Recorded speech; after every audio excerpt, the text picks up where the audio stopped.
போயிட்டு இருக்கோம் காரில். அப்போ சீமான் சார் அது விஜயலட்சுமி மேட்ரு வந்தது இல்லைங்க.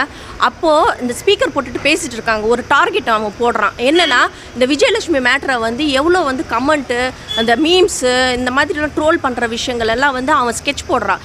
ரிகன்யா என்கிற சீரியல் நடிகை அண்ணன் சீமான் அவர்கள் குறித்து பேசினது சமூக ஊடகங்கள்லையும் நாம் தமிழர் கட்சி தம்பிகளுக்கு நடுவுலையும் மிகப்பெரிய சலசலப்பையும் பரபரப்பையும் ஏற்படுத்தியிருக்கு அப்படிங்கிறதுல மாற்று கருத்து இல்லை.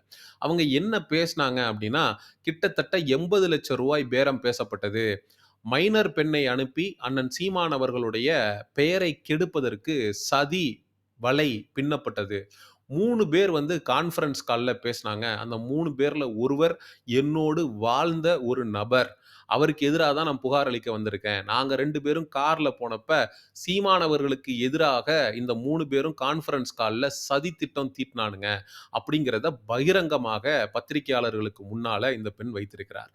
அவங்க பேசினதுக்கு அப்புறம் யார் இந்த ராஜ்கண்ணன் என்கிற கேள்வி வந்து நாம் தமிழர் கட்சி தம்பிகளை தொற்றிக்கொண்டது. அதற்கு பதில் கொடுக்கக்கூடிய ஒரு காணொளி பதிவாக இது அமையும்.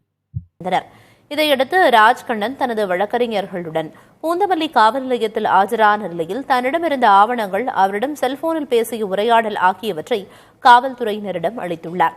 ராஜ்கண்ணன் போரூர் கொலப்பாக்க பகுதியை சேர்ந்த ஒரு தொழிலதிபர் அப்படிங்கிறத வந்து இவருக்கு இவரே சொல்லிக்கிறாரு.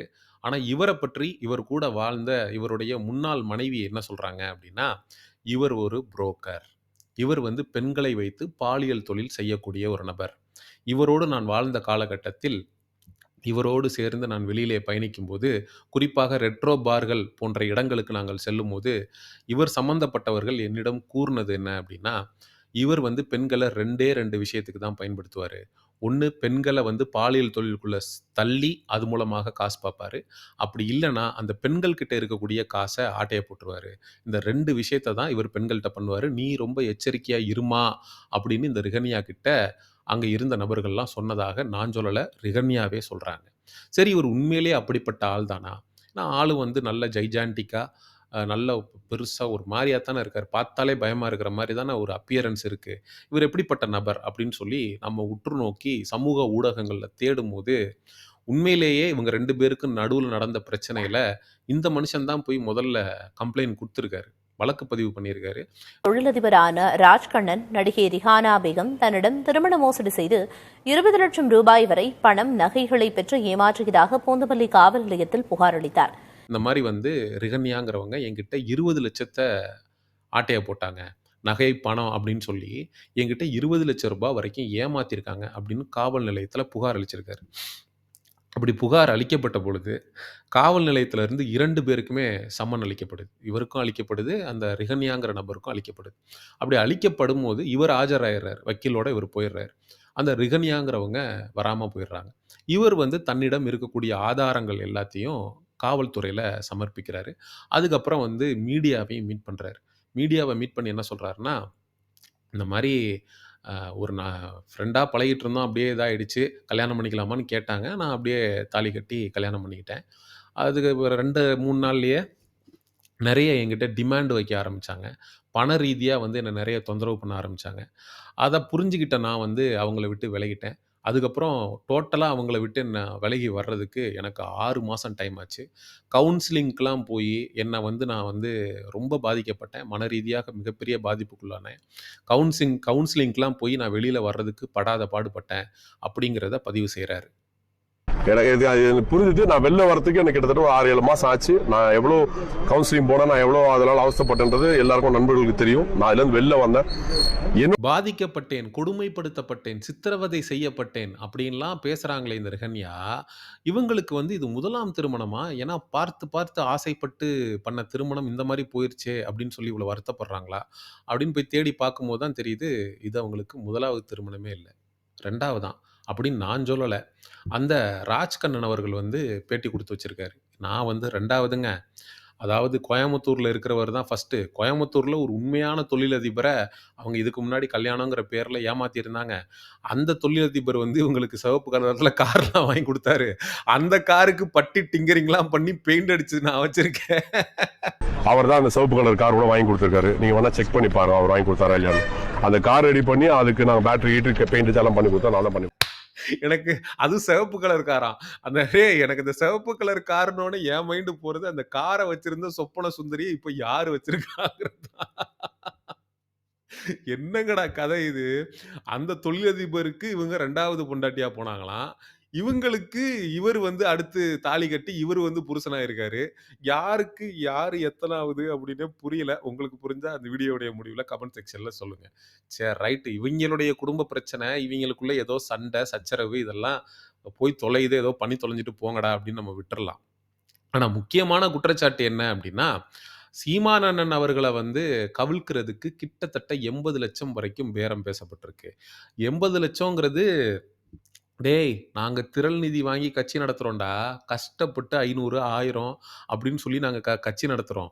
நீங்க மனசாட்சியே இல்லாம எப்புட்றா ரூ. 80,00,000 செலவு பண்ணி அண்ணன் சீமான் அவர்கள வந்து வீழ்த்துறதுக்கு பிளான் போட்டிருக்கீங்க?